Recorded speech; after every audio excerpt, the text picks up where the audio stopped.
My name is Caleb Burley, and ho ho ho. My name is Cordell, and you better watch out. You better watch out. You better watch out. My name is Sammi, and come on, it's Christmas. And this one is Junk House. Jingle bells, junk house smells. Cordell laid an egg. I'm just so gassy. Cordell's a gassy boy. It's a real joy, 'cause we don't have to smell it. Jingle bells, Cordell smells. Sammi broke her leg. Sammi broke her leg. Caleb ran out of insulin, and it was really bad. I got another Christmas parody. You give us your Christmas parody. This is the start of the show. Hi, rocking welcome. around the Coxmas tree, gonna have some dildos, yeah, ba-ba-da. Jingling, jangling up in me, and we're gonna have a real good time. It kind of fell apart there, but I like that. Hey, I got too tickled at my own joke to make it good. Listeners, if you can't tell, this is Junk House. Welcome to Junk House, a show where three best friends discuss the best of stuff. Well, sometimes we discuss the best, and sometimes we talk about movies. And this is a movie one. This is a movie. Yay! One. You ever look at things with your eyes? Almost daily. You ever hear them with your ears at the same time? Almost every other daily. You ever seen Animaniacs? Oh, God. Oh, yeah. Do you believe in the power of a curse? Do you believe... Have you ever forgotten where you parked your car? How do you know how much to tip? A fun fact, early on in Olivia and I's dating, we did a road trip to Atlanta together just for funsies for a weekend.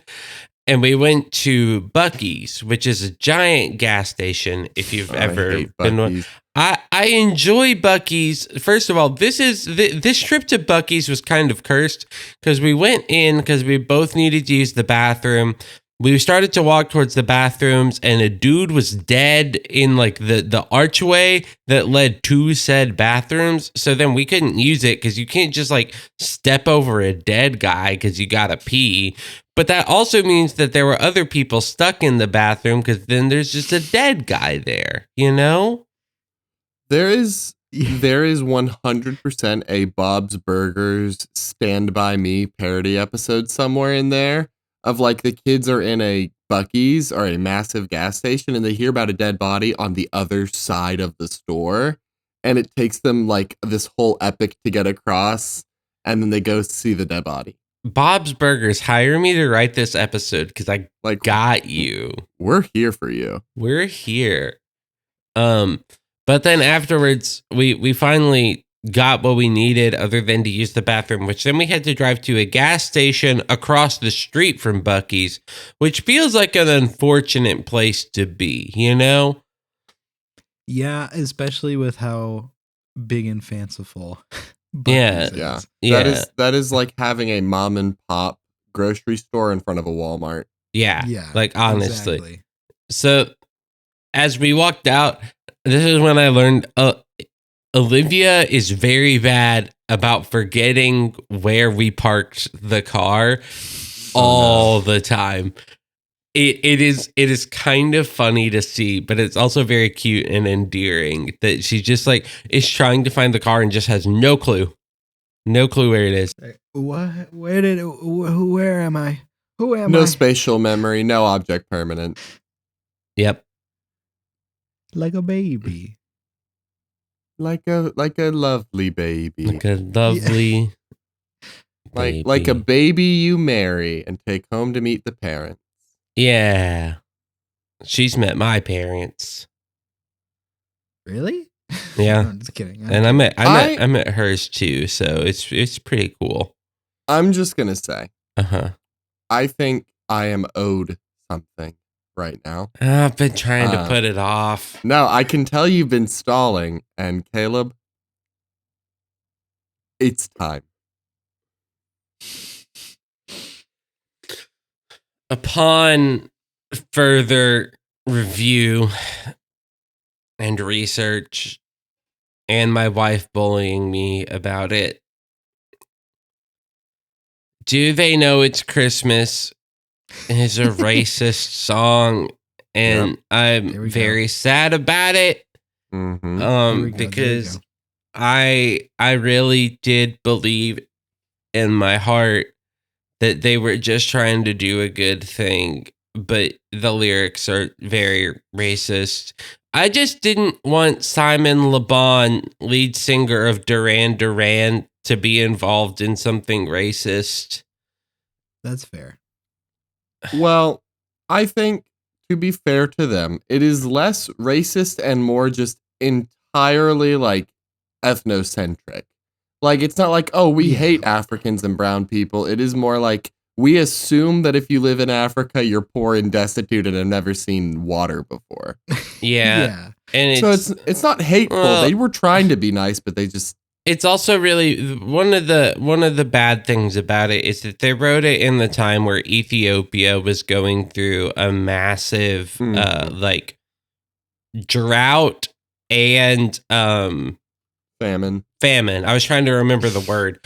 And they just kind of reduced all of Africa down to just Ethiopia, and it was it's not good. So I'm sorry, Cordell, for saying at least 3 times that I can remember for you to shut the fuck up. Because I was wrong and I should have shut the fuck up. Indeed. I'm satisfied. Let's have a fun episode. Yeah, let's get on to the point of this episode, which, what is it? What are we doing here today? That's right. Each of us brought a Christmas movie that we're going to talk about. And we each watched some of them. Yeah, we were all like, here's a fun Christmas movie I think you should watch. And we each watched at least one other Christmas movie than the one that we brought. And so we're just going to hang out and chit-chat, probably goof on them, riff on them. Yeah. Pitch some more, I bet. So which one do you think on Letterboxd has the highest score? The movies we watched were The Santa Claus, starring Tim Allen, Krampus, and The Happy Elf, starring Harry Connick Jr. Santa Claus, I think, has the highest Letterboxd. Nah, it's got to be Krampus. It's got to be Krampus. All those horror nerds who love... I'm telling you right now, it's more likely to be Happy Elf than it is Krampus. Like, I can tell you right now, and spoiler alert for later, after watching Happy Elf, I will not stand for it having the highest letterbox and will create several fake accounts to tank its score. So, first of all, the Happy Elf is part of my childhood, so step off. Santa Claus does have the highest. That goes the highest is Santa Claus with a 3.1. Then Krampus with a 3. 3 flat out of 5, yeah. And then Happy Elf had a 2.4. Okay. That feels appropriate. That's fair. That's fair. I just did not get around to the Happy Elf one. So like I know the other two pretty well at this point. I'm going in blind on Happy Elf. It's okay. So, I was prepared knowing that you probably weren't going to watch that one. Yeah, I was watched it. If there is more than like, well, it's on this streaming service. If it's not on a streaming service that I already have, I'd probably have a heart attack trying to find. But I told you exactly where to get it. But okay. I know. It's fine. Let's just keep going. So Santa Claus was the first one we should talk about. Yeah. So yeah,